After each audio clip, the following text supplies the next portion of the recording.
Hello, I'm Belkys Perez. Today on Coral Gables Now, members of the city's fire department helped with rescue efforts in Haiti.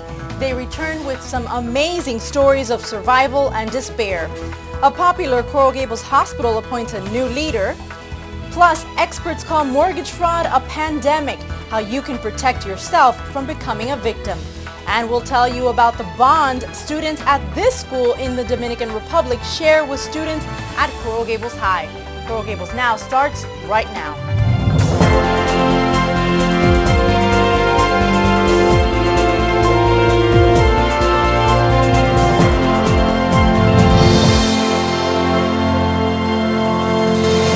Recently, a couple of members of the Coral Gables Fire Department were called upon to help the people of Haiti in their darkest hour.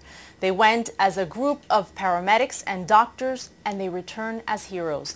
Dr. Marc Grossman is with us today. He is the medical director for the Coral Gables Fire Department. Thank you so much for joining us, Doctor.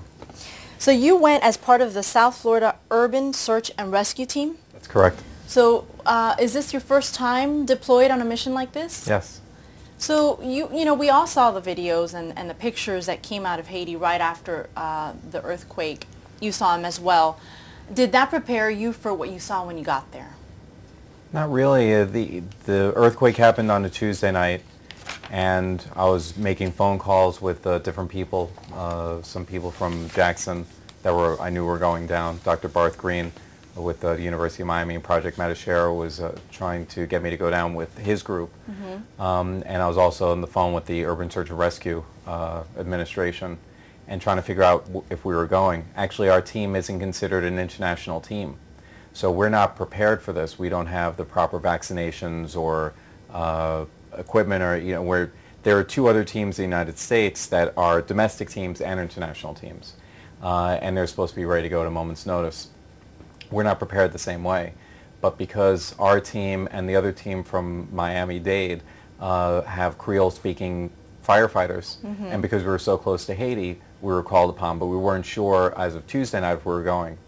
Wednesday I had to work all day, and Wednesday is when we got I was working in the emergency department, and so I was there for 12 hours, so I was trying to get snippets of video, but I was so busy working. And then Wednesday night I had to go home, get ready, and then go, and we were on the ground Thursday morning. So I didn't really have time to catch up with the video before we got there. I just knew it was going to be awful.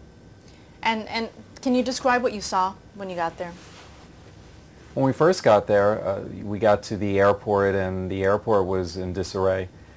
There were buildings that weren't collapsed at the airport, but had cracks in them, and obviously were damaged by the earthquake.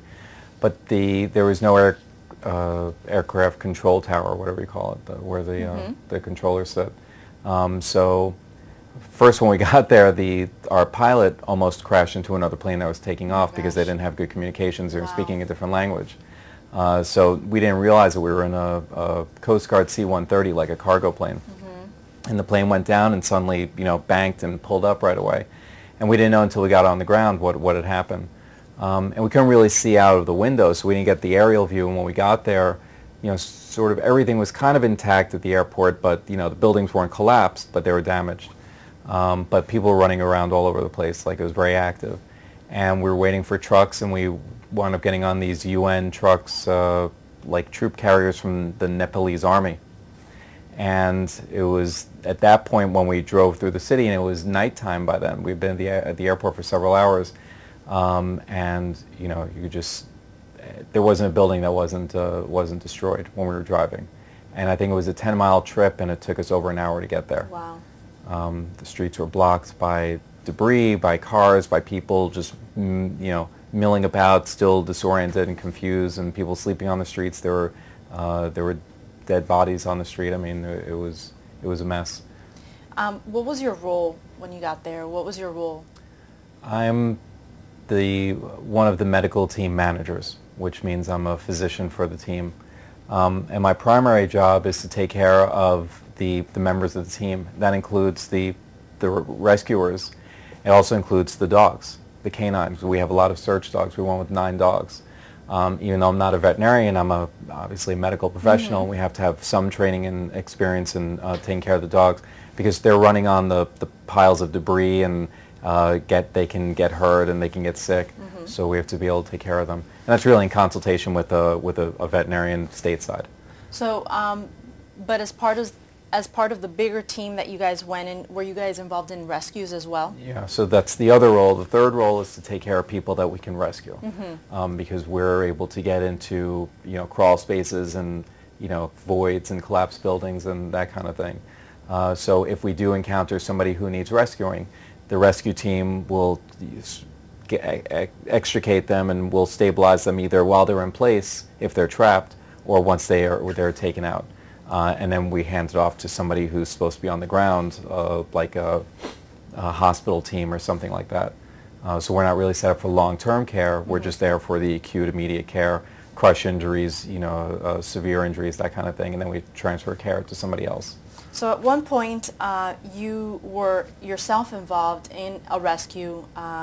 It was a woman who was trapped, and I think her arm was crushed against some debris, and we want to show that video now, and then we'll talk about it. Okay. At 3 a.m., a small miracle, courtesy of the South Florida Urban Search and Rescue Team. This 15-year-old girl, known only as Lovely, was trapped under a school collapse, a dead body on top of her, and her arm pinned by concrete. EMT Dr. Marc Grossman had but one choice. I had to go in and try and amputate her arm. And what equipment did you have with you? First I tried with a scalpel to cut through the skin, but it was the way she was positioned, I couldn't cut all the way through. And then I had to use an electric saw that we use for regular rescues, like to cut people out of cars. But it worked. I helped resuscitate Lovely and monitored her vital signs as surgeons tied off the major blood vessels in her arm.